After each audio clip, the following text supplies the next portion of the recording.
நம்ம இன்றைக்கி எறா குழம்பு வைக்க போகிறோம். நம்ம வந்து எண்ணெய் ஊற்றிக்கலாம்.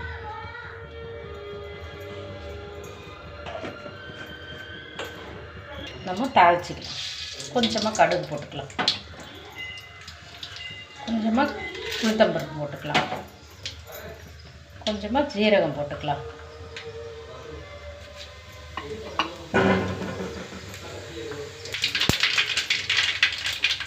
பூண்டு தட்டி வச்சுருக்கோம், பூண்டும் பச்சை மிளகாவும் சேர்த்துக்கலாம், வெங்காயம் சேர்த்துக்கலாம், வெங்காயத்தை சேர்த்துக்கலாம் ஃபஸ்ட்டு,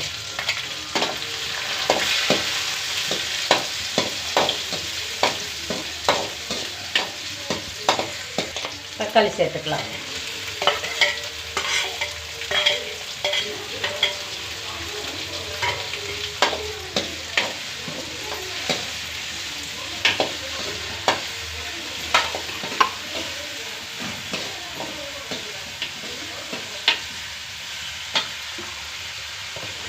கொஞ்சமாக மஞ்சள்தூள் சேர்த்துக்கலாம்,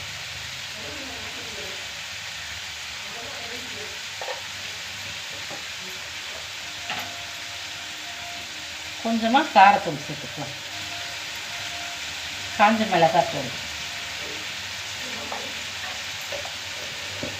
நல்லா வதக்கி விட்டுக்கலாம்.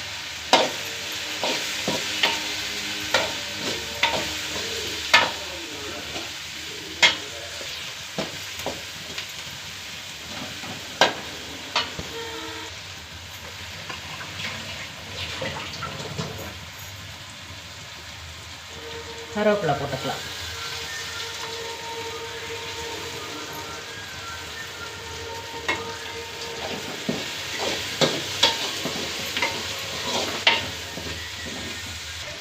நம்ம எறா சேர்த்துக்கலாம்,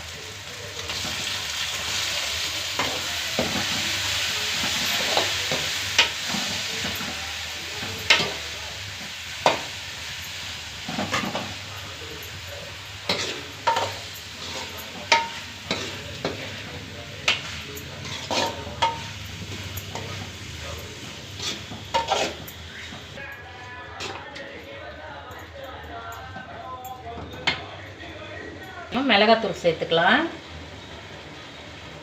எறா குழம்புக்கு மிளகாத்தூள் தேவையான அளவு. சில பேர் அந்த புளி தண்ணியிலே கரைப்பாங்க. நம்ம இந்த வதக்கும் போதே நம்ம மிளகாத்தூளை போட்டு வதக்கிட்டோம்னாக்கா அந்த பச்சை வாடையெல்லாம் போயிடும். அதனால தான் அந்த வதக்கும் போதே நம்ம வந்து மிளகாத்தூளை சேர்க்கறது. இதுக்கப்புறம் அது வதங்கிட்ட உடனே நம்ம அந்த புளி தண்ணியை நம்ம ஊற்றிடலாம்.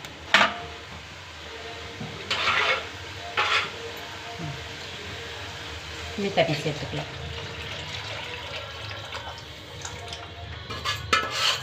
உப்பு சேர்த்தாச்சு புளி தண்ணி கூடயே.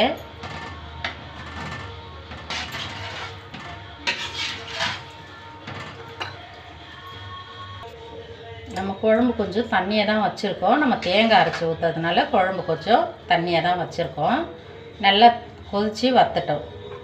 நம்ம போய் தேங்காய் அரைச்சி எடுத்துகிட்டு வந்துடலாம்.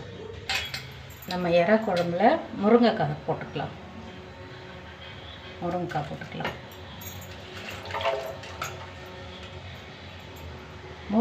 போட்டு எறா குழம்பு வச்சு பாருங்கள், செம்ம அருமையாக இருக்கும்.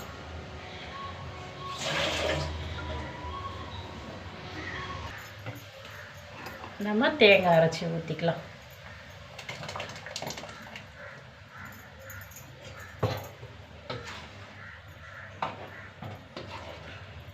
இன்னும் ஒரு 5 நிமிஷம் கொதி வந்தோடனே நம்ம நிறுத்திடலாம். நம்மளுக்கு எறா குழம்பு ரெடி ஆயிடுச்சு. இப்போ கொத்தமல்லி தழை தூவிக்கலாம். குழம்பு எப்படி இருக்குன்றதை நம்ம டேஸ்ட் பார்த்துடலாம்.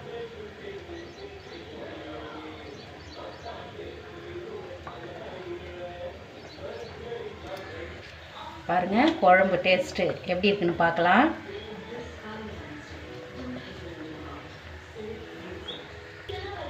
சூப்பராக இருக்குது குழம்பு. எறா குழம்பு உங்களுக்கு பிடிச்சிருந்தாக்கா லைக் பண்ணுங்கள், ஷேர் பண்ணுங்கள், கமெண்ட் பண்ணுங்கள்.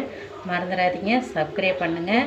இதே மாதிரி இதே மெத்தடில் உங்கள் வீட்லேயும் குழம்பு வச்சு பாருங்கள். எறா குழம்பு முருங்கைக்காய் போட்டு எவ்வளோ டேஸ்ட்டாக இருக்குன்றதை கமெண்ட் பண்ணுங்கள்.